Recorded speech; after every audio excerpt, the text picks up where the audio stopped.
afternoon. It's a great pleasure to welcome you to this webinar on what ISEB is now offering for pupils in year 7 and 8, including the new CE specifications and the IPQ. Having not been able to attend any conferences this year, we weren't able to hold our own conference. It is a real pleasure to be engaging with several hundred teachers who signed up for these sessions. We hope that you find this introductory session helpful, and we look forward to seeing you at other events in the coming months. Please tell us what you think of this session so we can build your feedback in as we plan other events for further professional development. For me personally, it's really exciting to see the launch of these specifications. When I became ISEB chair in October 2018, I committed to a full consultation on the future of CE, and I was delighted by the number of teachers from senior and prep schools who wanted to contribute. In what seems now like the far-off pre-pandemic days, it would have been unheard of for such a consultation process to take place without meeting face-to-face. And so we held a series of meetings to discuss CE as a whole and individual subjects. And two key elements underpinned discussions. First, we wanted to address the view that CE was in some way outmoded and focused too much on imparting a huge body of knowledge. Second, we wanted to address the perception that it lent itself to rote teaching. This drew us into focusing squarely on what CE is for. So while retaining a function as an entrance examination, its value lies in providing an opportunity for prep schools to acknowledge what pupils have achieved in year 7 and 8, and allowing senior schools to know what pupils arriving at the beginning of year 9 know and understand and can do. And as such, it can provide the backdrop for exciting teaching and fulfilling learning. To ensure this, we began to focus on what we initially called learner profiles. What sort of learners would pupils who had followed the CE specifications actually be? We were perhaps a bit idealistic about this, and at times rather wordy, but a clear consensus emerged, and this showed us what so many teachers see as the value of CE. Over time, these have been refined and condensed, but those of you who were involved in the consultation will recognize the things that we talked about, especially the shorthand of less is more, less focus on what pupils know and more on what they can do with what they know. It's not about knowledge versus skills, but how acquiring knowledge enables the development of skills. And so now we have on the front of all of the specifications a clear indication of what CE is all about. First of all, CE but for lifelong learning. Many of you will have heard me say before that Key Stage 3 in general and years 7 and 8 in particular are the last bastion of independence in the curriculum between the tyranny of Key Stage 2 tests and often 3-year courses leading to GCSEs. Whatever is going to happen to GCSEs in the coming years, CE will assist in developing pupils who enjoy reading and are able to articulate clearly, orally, and in writing. And then CE is based on a secure foundation of subject knowledge, concepts, and skills. So while we believe in the importance of examinations, of assessment, of subjects, and of knowledge, we want these to underpin understanding of wide-ranging concepts and skills. This helps pupils understand how subjects connect with each other and to demonstrate cultural awareness and empathy, developing an understanding of their own place in the world. Thirdly, CE encourages pupils to apply what they know to new situations. Applying knowledge and developing skills are essential to growing in confidence and flexibility as learners. Our consultation wanted to make explicit the expectation that pupils should have the confidence to weigh up evidence and make up their own minds, and the resilience to learn from their mistakes. And finally, CE develops enthusiastic learners who are open to new ideas and experiences, who are curious, questioning, and keen to experiment. The teachers we spoke to were proud subject specialists whose motivation was to nurture enthusiasm and open-mindedness. Our specifications should encourage pupils to have the skills to work independently and collaboratively. So in this way, CE is about more than the assessment at the end. In getting to the point where a pupil can perform at their best in these examinations, they will develop as learners, and thus will CE acknowledge what they have achieved and what they know, understand, and can do. But we felt something was missing, something which would allow pupils to apply all this to an area of knowledge not defined by any specification, but generated by their own interests. This is what motivated us to develop an age-appropriate version of the extended project qualification, which we have come to call the ISEB project qualification, or IPQ. We see this as a real opportunity for exciting learning through real research.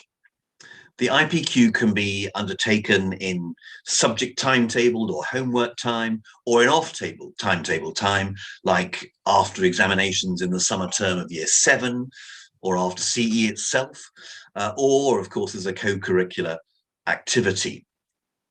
It allows pupils to ask a question that interests them, to research the answer, to amend the question in the light of the research, to reach conclusions and to present those in whatever form they wish, be it an essay, an artifact, a podcast, a PowerPoint presentation, a performance, or whatever.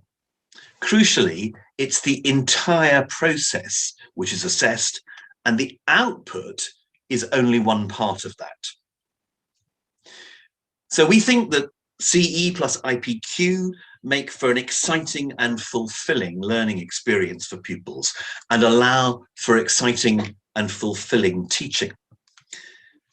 I think that's probably quite enough about the origins and the thought processes behind it all, the why, the whence, and the wherefore. But it's with great pleasure that I hand over now to our new CEO, Julia Martin, to say more about the how the specifications will bring all of this to life. Julia, thank you. Thank you very much, Darrell. So as Britain's oldest school exam, dating back to 1904, CE has been an established rite of passage for generations. Darrell and I remember ours very well, and my own children are currently experiencing that strange balance of nerves, but later the achievement that the next stage of their education and their lives brings. And transition is something that's really important to us here at ISEB. We know that we need to balance the subject knowledge that CE is renowned for alongside the development of key academic skills, and do this through our assessments. So these new specifications aim to encourage teaching and learning that makes that examination a natural culmination of 2 years' study.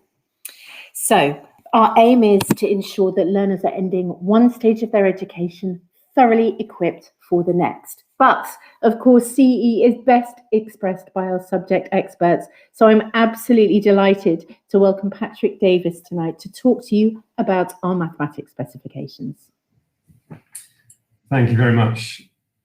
Good afternoon, everybody, and thank you for joining us. Apparently we have the highest attendance of all these Twilight sessions. Although Twilight starts at 9:47 p.m. I just looked up on Google, and I'm not going to be here at 9:47. I have a bottle of wine waiting for me at home. We've now got some nice good weather outside, so we do not want to be stuck inside too long listening to me rambling on about the vagaries of the new syllabus, or specifications as we call it, and the papers. However, that's what we're here for. We're going to have a look at why we're changing common entrance, where we think we're going, what's in, what's out, and the new style, hopefully a new way forward, hopefully for the better. Some people will like this, some people won't. Let's have a look. Now I'm going to try and share my screen. And on my screen I have a PowerPoint, as I'm sure you would expect. And I'm hoping you can all see this. So as I go through this PowerPoint, that's me. And reasons for change. So why is common entrance changing? It's been around for many, many years. I took common entrance myself, and things haven't changed greatly for quite some time. But we're living in a different world now. The environment is changing. It's less of an entrance requirement for many schools with the advent of pre-assessments and other means of getting into senior schools. So we believe there should be a goal to aim for at the end of the prep school life. Rather than less of a hurdle to get over, more of a something to reward the time at prep school, something to look forward to, something to enjoy. Evolving senior school entrance requirements. Many senior schools often say that children come up looking great. They pass their common entrance and they do very, very well.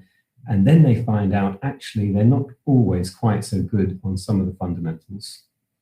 They have been trained well to pass their CE exams, which is good.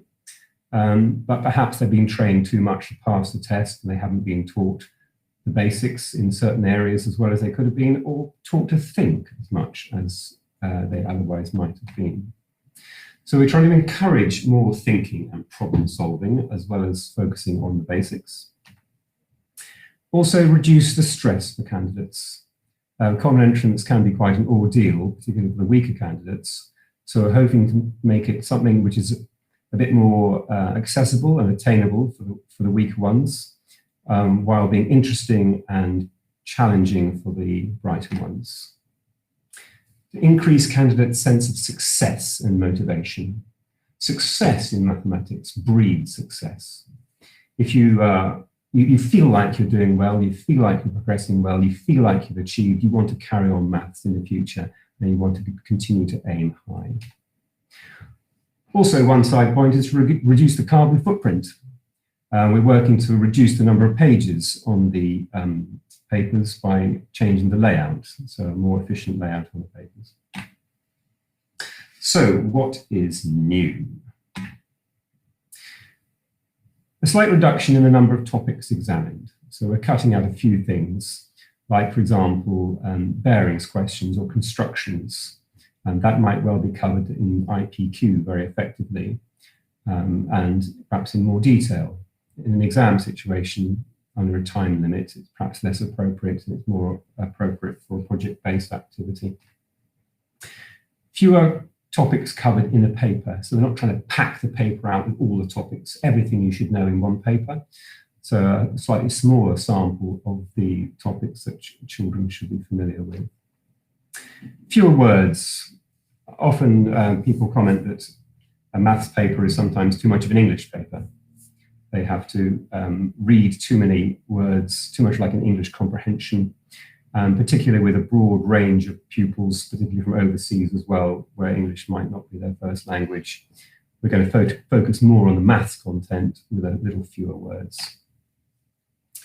More straightforward questions. So questions without words at all. Just can you do your basic skills? Can you add, subtract, multiply, and divide? Can you solve equations and the like? But that would be balanced up with broader open-ended questions as well, with less scaffolding. So rather than being led through a problem, which is rather difficult, but you're given steps on the way, just give them the problem, make the problem a bit easier, but see if they can solve the problem themselves. I often think about the Apollo 13 film, with a rather apocryphal segment in where they have to solve the problem of fitting the square filters into the round hole from one part of the spaceship to the other. And they have to solve this very difficult problem to save the lives of the astronauts. And they don't put their hands up and say, oh, we've not been taught this. We haven't seen this problem before. We don't know what to, we haven't been taught this one, sir. It's a problem. You've got to solve it yourself. You might get it right, you might get it wrong, but you don't have to be led through each step on the way. More thinking for themselves. More thought-provoking and novel problems. More interesting questions as well, hopefully. So a balance of more straightforward questions and more open-ended thinking, problem-solving questions. More marks per question, so slightly shorter papers, but more marks available to encourage better working and to encourage children to show their steps of working more rather than just rattling through at pace. More depth, as Dorel said, less is more. So putting more into the paper, more marks per question. Expectation of better, fuller working, that goes along with that previous point. Now, for the first time, units required to be given. Again, making children think a little bit more about what they're working out. You've got the answer 128. What does it mean? 128 miles per hour makes you think a little bit more about what you've done, more depth. Centimeters times centimeters makes centimeters squared, understanding what you're doing more. So, the new papers. First of all, let's look at the general structure of the papers. There will be core papers, which will be taken by nearly all candidates.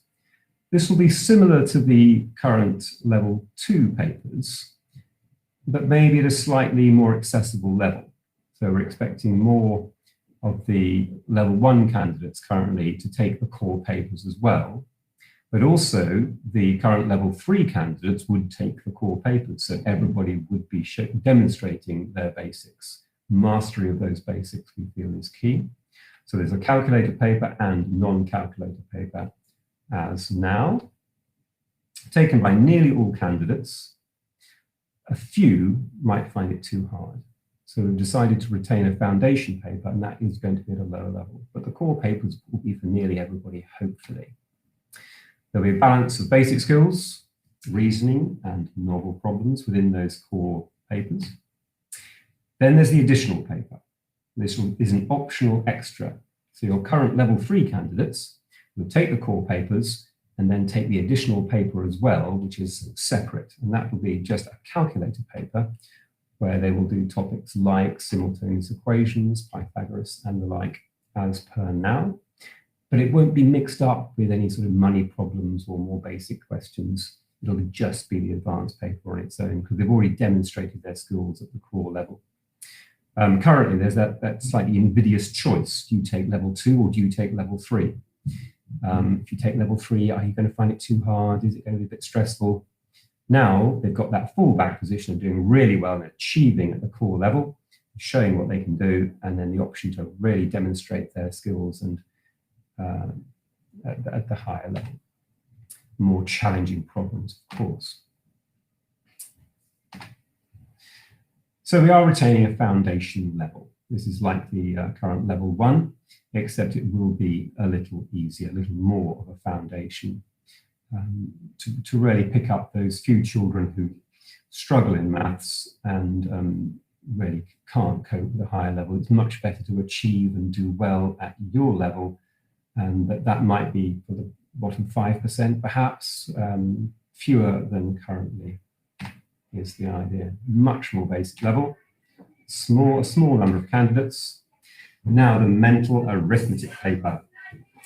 A misnomer currently, most people believe. The mental test we have at the moment isn't really a mental test, and it's quite difficult for the weaker candidates. It's a good test, it's a good broad test of ability for the higher ones, and it really does stretch them out, but for the bottom third at the moment, it is quite stressful and they get quite low scores. So we're replacing it with a written test.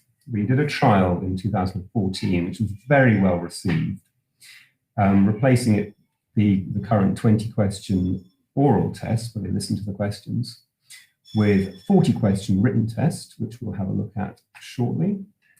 with more straight mental arithmetic. So it will be more of a mental arithmetic test so people understand what it means.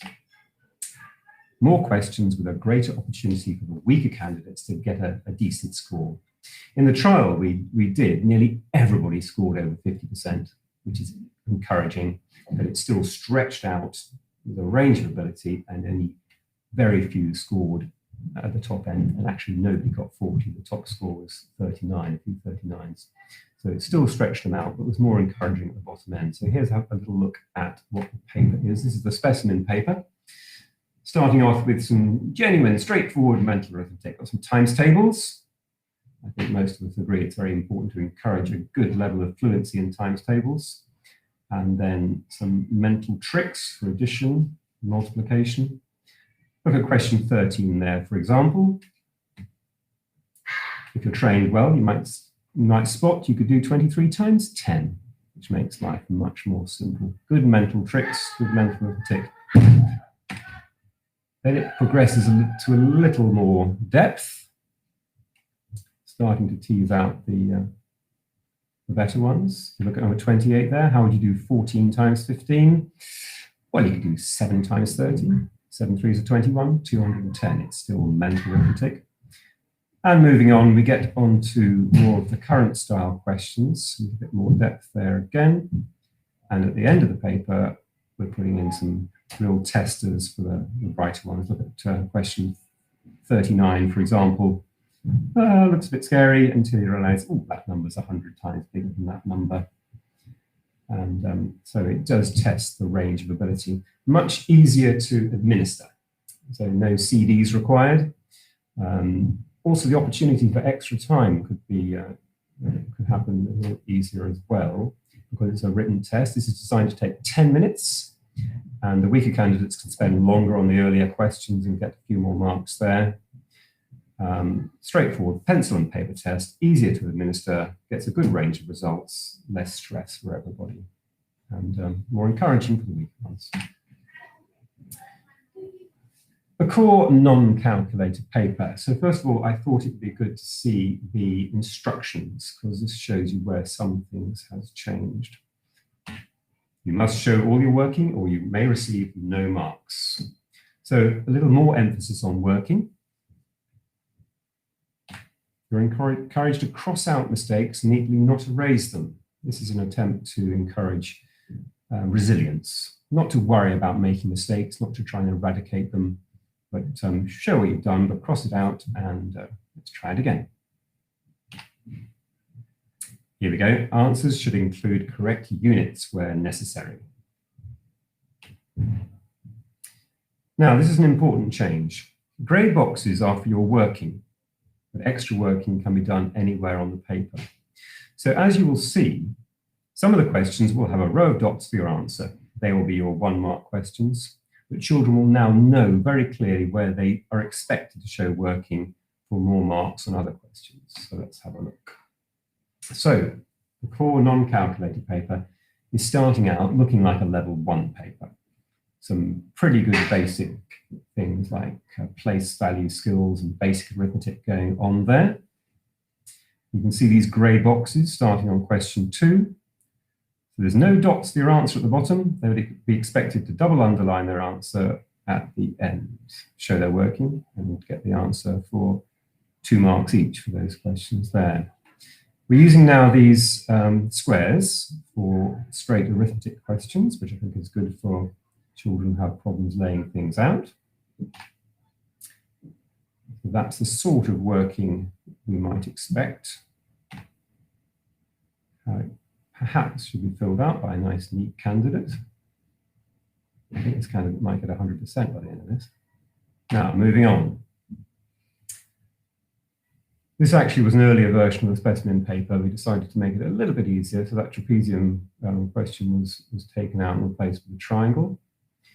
So, big space for your working, no dots for your answer, and no units on the end. So they would show their working, double underline their answer, and get the units. But look, 6 marks for those 2 area questions.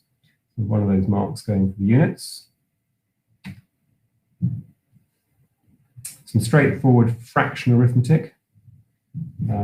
less likely to have wordy fraction questions, just testing can you add, subtract, multiply and divide at this stage. Now moving on. Very familiar looking algebra type questions. Geometry, not too hard a level at this stage. But look at question 13. Straight, estimate the value of this. We decided the sort of estimation question you tend to get at the start of the calculator paper is rather out of place. And you're being led through, round each number off to one significant figure. Why? Because I'm being told to. Work out the value of your answer to part 1A. Why? Because I've been told to.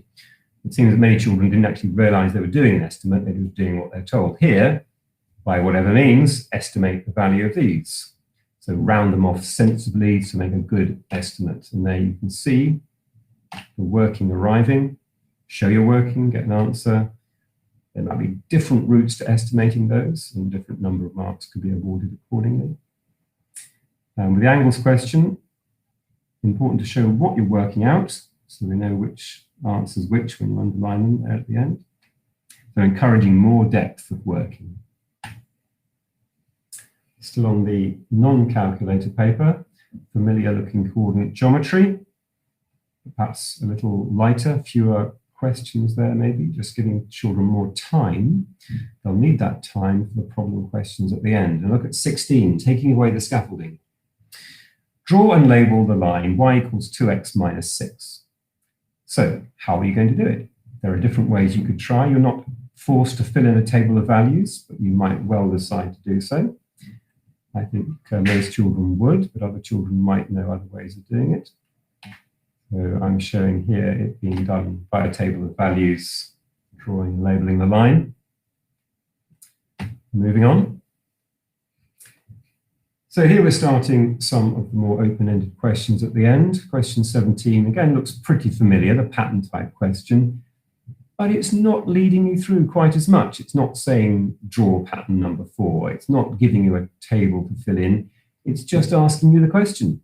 How many matches would you require for pattern number 6, etc. A little more open-ended, a little more thinking for themselves, as is number 20. Big space for your working.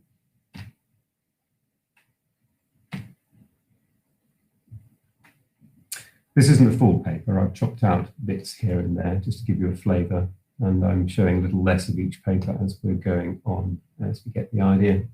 So on to the core calculator paper. So you can see on question 1, we've stripped out the estimating part of that. Of course, we hope children would still be encouraged to estimate things to see if they're getting approximately the right answer. One other thing you will notice has gone from the core level are significant figures, maybe slightly controversially, but significant figures are still in the additional level.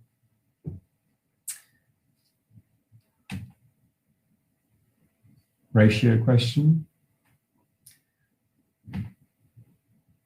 Familiar percentage questions. Again, they've got to show their units on the end. So children can clearly see where they need to just fill in an answer for 1 mark, the dots, or where they've got a grey box to show their working and give an answer for probably 2 marks or so per question. But otherwise, fairly familiar. Question 5 there, we're looking for other ways to get children to just use their calculator. It's a calculated paper, and often there's very few questions that require a calculator. So perhaps that sort of question is quite a good, interesting use of the calculator.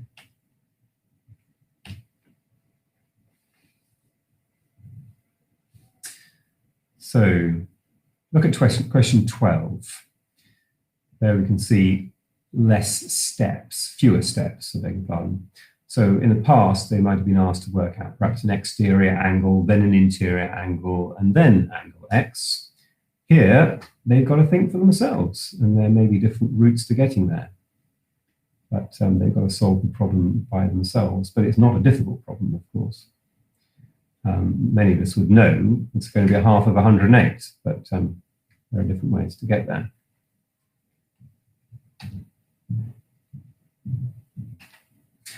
Overall, we're trying to make these papers perhaps a little nicer, a little friendlier, a little easier, certainly to begin with. So we're getting more success, hopefully, in a less stressful experience. And a more interesting experience, hopefully, with these little puzzles and problems towards the end. Question 16. Here's a rectangle divided up into squares. How many squares are there altogether?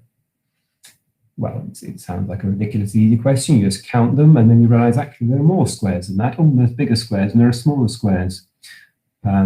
Obviously, children would learn strategies and approaches to these types of puzzles and problems, but they've got to think for themselves how to lay out their answer with their working to demonstrate that they're counting all those squares correctly. Question 17.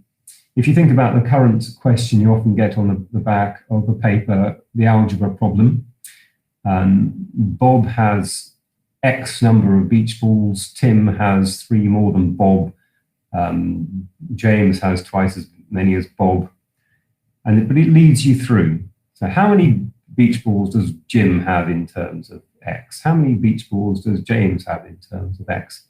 They're leading you through step by step. Here we're not. Just asking you the question, can you work it out? So you might well expect them to start to formulate that as an equation and solve the equation, but it's up to them to approach it in their own way, solving the problem by themselves. Did anybody get 20?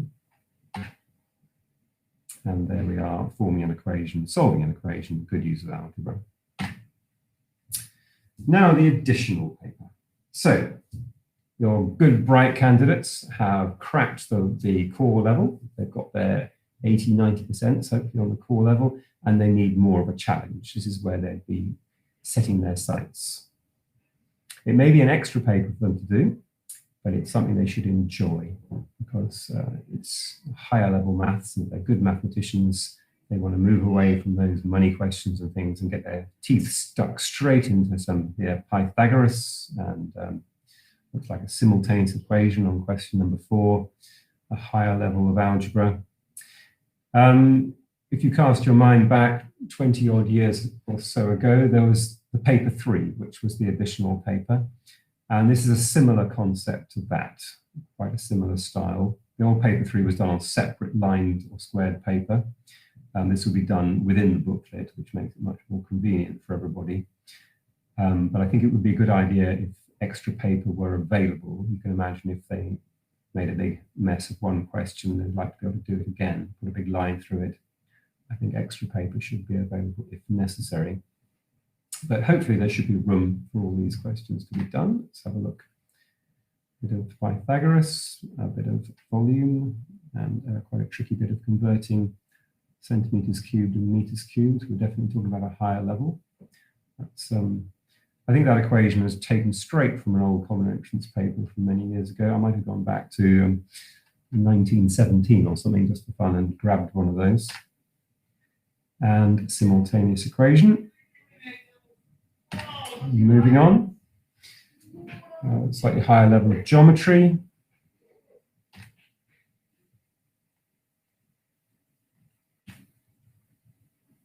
Now the foundation papers.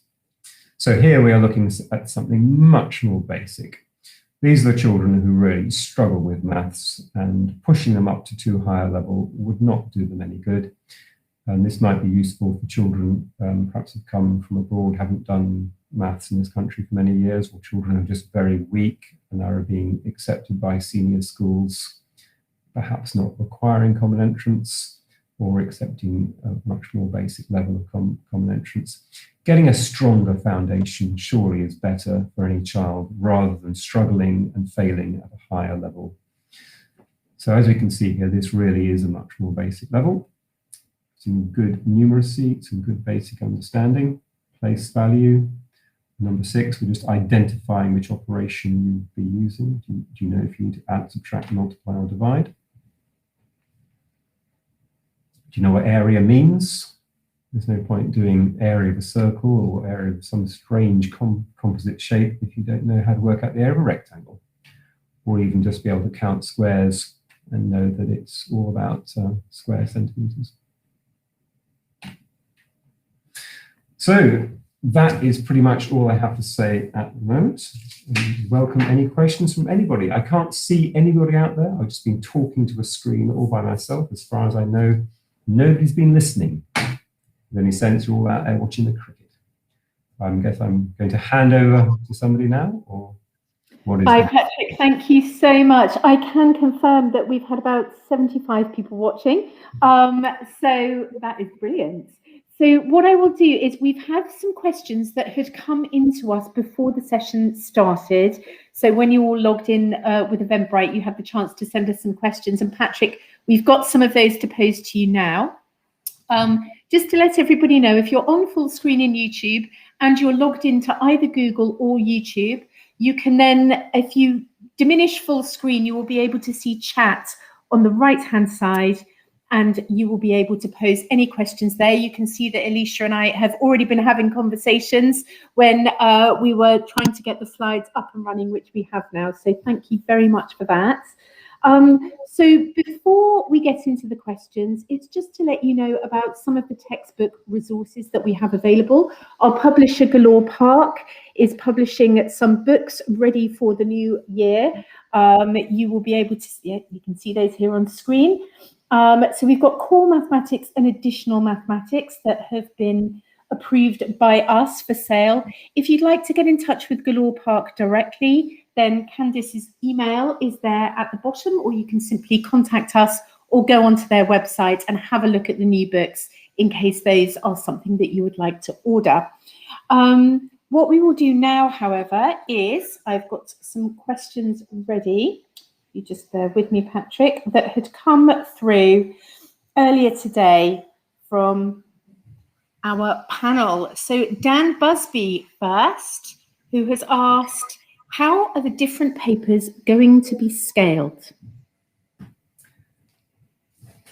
Well, I think we're currently looking to get rid of the scaling for the papers. It's quite awkward to actually know how much one paper is worth compared to another. And they're not separate levels anymore. Currently, if you take level 2, is that, how much more difficult is that than level 1? So how do you scale between them? It's difficult to tell.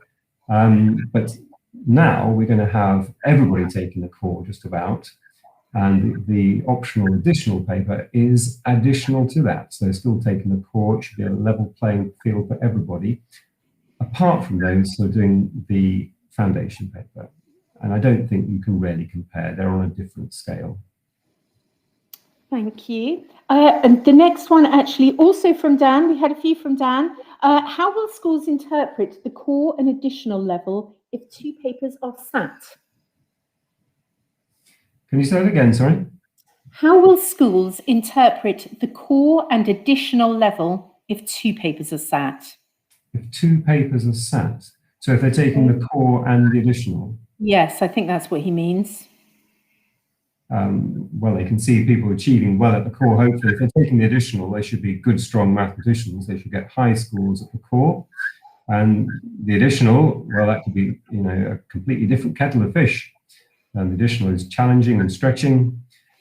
Children who are well-trained mathematicians could score 85 at the core, but find the additional much more challenging. Worth giving it a go, though, to see if they can step up to that level. On the other hand, much broader mathematicians could equally get 85 at the core, but really excel at the additional paper, which could be their forte. Not perhaps so amazing at a mental arithmetic sort of level of things, but the higher level problem solving questions at the additional could really challenge them. Excellent. The next one is, what percentage of the overall mark is the new mental maths going to be? I think this is up to senior schools to decide how they carve up the marks. I mean, there are 40 marks for the new mental arithmetic test.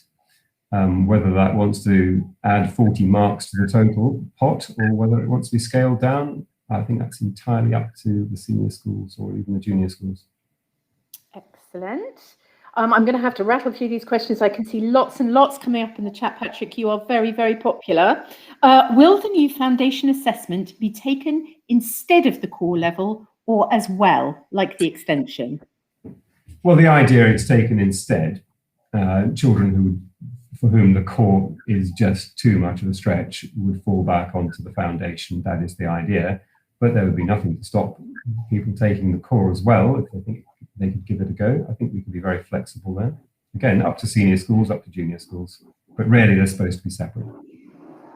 Brilliant. What would the expected split of pupils sitting the papers be for the new specification? And that's from Amy Dunn. Well, I would expect probably your upper third might be giving the extension paper a go. But the foundation hopefully is just for a very few, maybe the bottom 5%. Great. Also from Amy, do you anticipate that senior schools that previously accepted level 1 will accept the foundation paper going forward? Well, that's a question for the senior schools. We can't really say, but we do hope that many of the children who currently would take the level 1 could now take the core. There should be enough routine questions earlier on in the papers for them to try the core level, hopefully in many cases. Brilliant. And there's the last one from Amy that she'd sent previously was, what resources do you suggest fit in with the new specification? And obviously I would say the Galore Park textbooks, but Patrick, if you have anything to add to those or any advice there? Well, the Galore Park should be ideal. And of course there will be the specimen papers you could give a go. And before the real thing kicks off in June of 2022, there'll be the autumn and spring papers to practice as well, so there should be plenty of opportunity. Excellent. Another one, now this came in earlier, but it was anonymized. It's just, if a candidate does not show working, do they lose marks? The mark schemes are always suggested mark schemes, and they can be adapted in any which way. But we're really hoping more marks will be awarded for working, and working provides an opportunity for children to get marks even if they get the answer wrong as well.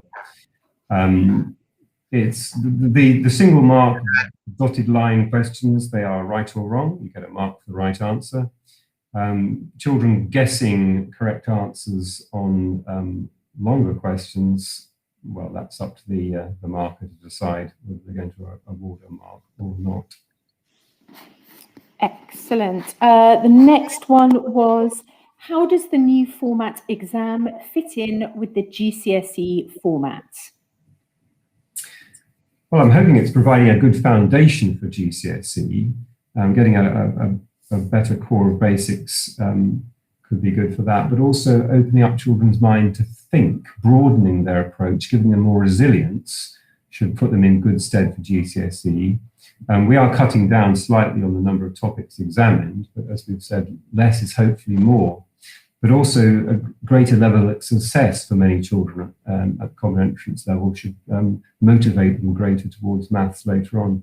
I know from my point of view, many, many years ago when I took common entrance, I had dropped down from the scholarship stream in my final year, and I found common entrance, oh gosh, I can do this, this is much more fun, and I achieved a high level. Because of that, I carried on doing maths later on. Had the maths been too hard, too awkward, I might have been less motivated. So hopefully, broader thinking, more motivation, more success, and better foundations should set them in well for GCSE later in their career. Thank you very much. And now let's go to the chat. So Tom, I can actually answer this question, who's asked, do we have soft versions of the new textbooks? Yes. Each of the textbooks available from Galore Park is also available in an ebook as well. And the only other person I was going to address, because I know that I can answer this one, was a little bit further down the line, which is Radhika, who'd asked, sorry if I missed this earlier, when do these papers come into effect? So just to clarify, first teaching from September this year, with the first examination to take place in summer 2023. So I will make sure that all of that is available.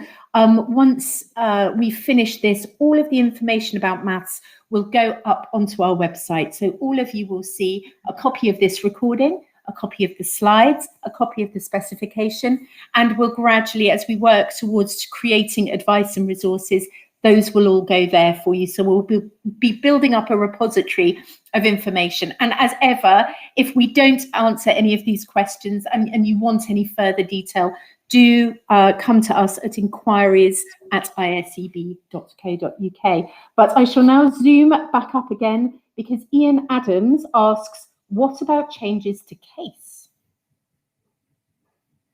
Is this one for me? Sorry, Patrick, yes. Very good question. Case is not changing so much at all. Case is remaining, as far as I know, fairly similar to the current format. Excellent. I have Sam Down next, who says, good evening. How do you think senior schools will approach the new approach to showing working? Have you had any feedback from senior schools about the specimen papers? I haven't had any feedback myself from senior schools about the specimen papers, but there were senior schools involved in the process when the specifications were devised and have looked at the specimen papers, and they were very pleased with the approach. They liked the idea of working and greater thought. They liked the idea of children being able to open up their minds and think more. So hopefully there should be a good response. Excellent. Who have I got next? I've got Charles, who has asked what necessitated these changes, which is a good question. I think that's a lot of what Darrell said earlier. But from your perspective, Patrick, what's your feeling about the new specifications and the core aims behind those from your point of view? I think change has been necessary because of the new environment in which we find ourselves. We have a large range of ability of pupils coming through prep school now, and we have to cater for that. Children under increasing pressure, the exam process is not always the best for many children. They have to be crammed towards their exams too much. They learn, they are taught to the tests too much. So hopefully we're pulling back from that. We're opening up children to think more and giving them better foundations on the way. I think many children are finding it quite stressful, to be honest, certainly the weaker end. And at the higher end, they're just finding that the exams more of a chore and not something to be excited about as they used to be. And hopefully we're providing senior schools with raw material to build upon for the future. Thank you.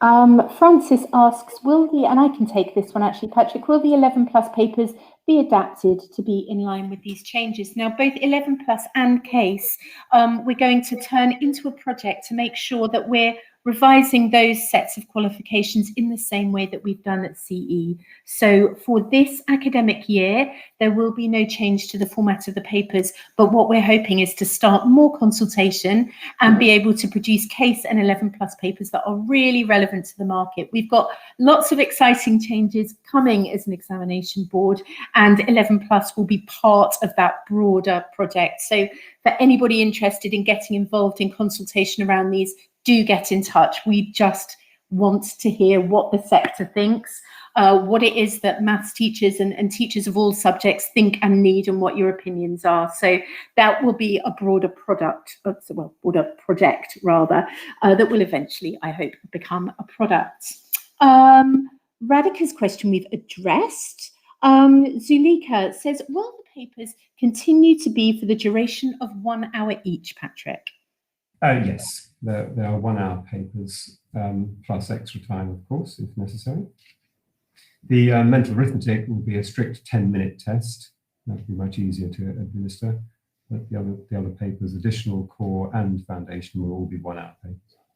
Lovely. Now we have a question from Simon, and I wonder actually if, Patrick, this is a good opportunity to explain to everybody the structure of the papers, because I think we've changed some of the names of them and that is causing a bit of confusion. Simon says, surely the changes are a disaster for strong level 2 or weaker level 3 candidates for whom additional may be a step too far. 2 papers taken by the majority of candidates seems crazy. But I wonder if that's perhaps to do with the nomenclature of the papers rather than an issue.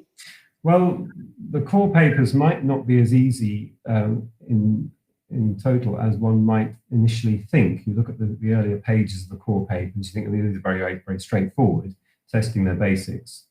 But the thinking skills required for the problem questions at the end will test out the brighter ones to a certain extent there. And the additional paper isn't going to be as hard as the old paper 3 was many years ago. And perhaps we're pulling back slightly from the specimen paper as well in this respect, and putting a few more straightforward problems and questions into the additional paper. So hopefully trying to bridge that gap.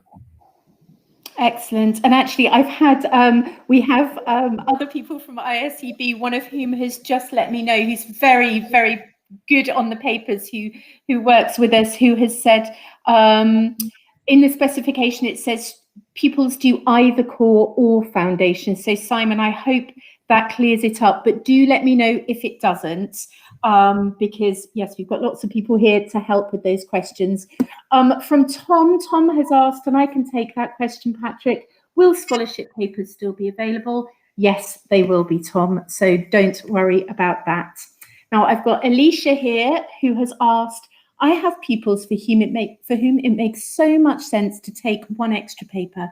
If they're in doubt as to whether they will pass level 3, they get to sit the core and pass and attempt the higher. That doesn't seem possible at the moment. Yes, that's exactly correct. And that is a big benefit for many children. They can achieve well at the core and then give it a go. It's like a bonus paper, the additional paper. And if they don't achieve too well on that, well, that's no great shakes, is that they've still shown that they're really good, solid mathematicians at the core level, and they've given it a go, which is great, good for resilience. Yeah, absolutely. Now, Darren, I think we've answered his question when we answered Tom, which is yes to the scholarship. Those will still be available. Sam has asked a brilliant question, Patrick, which is, what is your favourite topic in CE 13 plus maths? What is my favourite topic? Yeah. CE 13 plus? Well, I like algebra, I guess, but any good mathematician is going to have the algebraic solutions to these questions. I used to love the construction questions at CE myself as well, but they're less favoured by some children these days. It depends on your own bent, doesn't it, really, I suppose, but that's a silly question, isn't it? Well, there we go, an insight into the mind of Patrick Davis. So we have one more question at the moment, but obviously this is a call for anybody who would like to ask either for clarification or ask any more questions. But Alicia asks, you mentioned the bearings being on the IPQ. Will all schools be looking for IPQ as well as maths, science and English? Patrick, do you want to take that, or do you want to start? Yes, I'd like to say something about that. We're not saying bearings are on the IPQ. The IPQ is open up for grabs for anything you want. I mean, what about building polyhedra? What about perspective drawing or binary? You know, anything that takes your fancy, really, for the IPQ. But obviously, it's a great opportunity to get your compasses out and start drawing flower patterns or bisecting perpendiculars or whatever. It's not prescribed to the IPQ, and it's not compulsory. It's just a great opportunity to broaden out education as an open-ended experience. Excellent. No, I agree with you. So just to put that into some additional context, the IPQ is a separate qualification. It can be taken, I mean, we think it's wonderful when taken with CE. CE will remain the formative examination that you know and love, that is now, ready for new specifications, and we breathe some additional excitement and life into it. But the IPQ is something that can be taken in absolutely any topic. And so actually what I would like to do as we begin to build up our resources for IPQ, we will be offering examples of wonderful projects that children have done, but also be collecting ideas and suggestions from subject experts, so that where you have children that are particularly engaged or gifted and talented in maths, they have some ideas and some stimulus to be able to access that as well. what the IPQ is doing is showing a different set of skills. It's marked in a very, very different way. And so it forms a lovely complement actually to CE. I've got another question from Heike who says, just to check, is it just one paper for foundation, brackets non-calculator, 2 core papers and 1 additional paper? No, I only showed part of the non-calculated paper for the foundation. I should have said that there's a calculated paper as well. I was just showing the sort of level that might be required. No, 2 papers for foundation, core, foundation, non-calculated and calculated. Lovely. We've got another question from Radhika who asks, how will the grade boundaries work in these new papers? Again, very much up to senior schools, isn't it? We'd have to see how the marks come out. We're expecting perhaps higher scores at the core on average than currently. So perhaps senior schools might want to raise their boundaries slightly, maybe 75 for an A, but it's entirely up to them. It's not prescribed. Okay. Well, what I shall do is I shall just give it a couple of minutes while I wrap everything up in case there are a few more last minute questions. What I can say is, Patrick, you have been the person to have answered the most questions of all of our set of 9 or 10 CPD sessions. So absolute congratulations. That was a Leviathan effort. Well, we have saved the best for last. This is the last CPD Twilight sessions, and it's not Twilight yet remotely. And I'm very pleased to take part. Thank you very much indeed. Well, we must not keep you from your wine any longer, but it's just to thank everybody for watching and listening this evening, and to confirm the recording of this will be available on this, our ISEB YouTube channel directly after the event, in case it was so exciting you'd like to rewatch. I'm sure you will.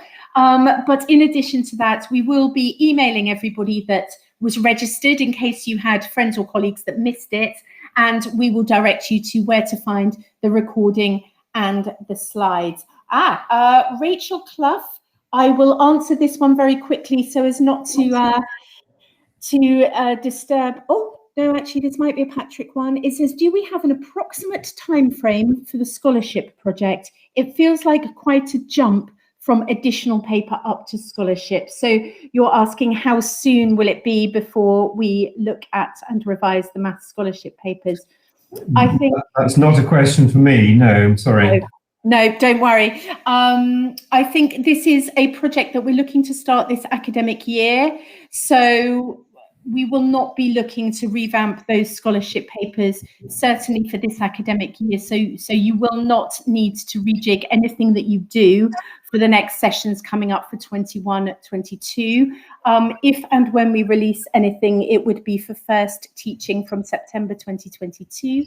But we would have to look at our entire project. So I can't promise anything. And as unsatisfactory as that answer is, I wouldn't want to confirm a timeline in case we disappoint you. What I can say is that there are lots of very exciting new things coming. I have to say, I think the additional paper will be a very good stepping stone towards scholarship, in fact. The style of the paper and the type of questions involved, it's not halfway to scholarship, but it's a good step towards. You might find that scholarship candidates maybe at the end of year 7 could be taking that additional paper as a good step on their way. Absolutely. Serena very quickly says the Galore Park covers bearings and the construction content, even though they're not examined.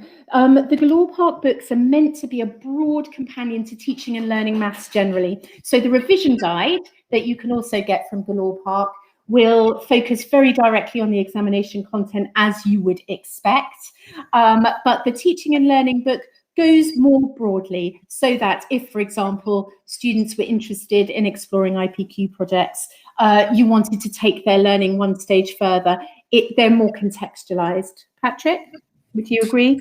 Yes, indeed. I mean, it's not just about the exams, is it? So teaching bearings constructions could be good for the IPQ, but it's also good for GCSE later on as well, when you don't have to examine everything that you've been taught.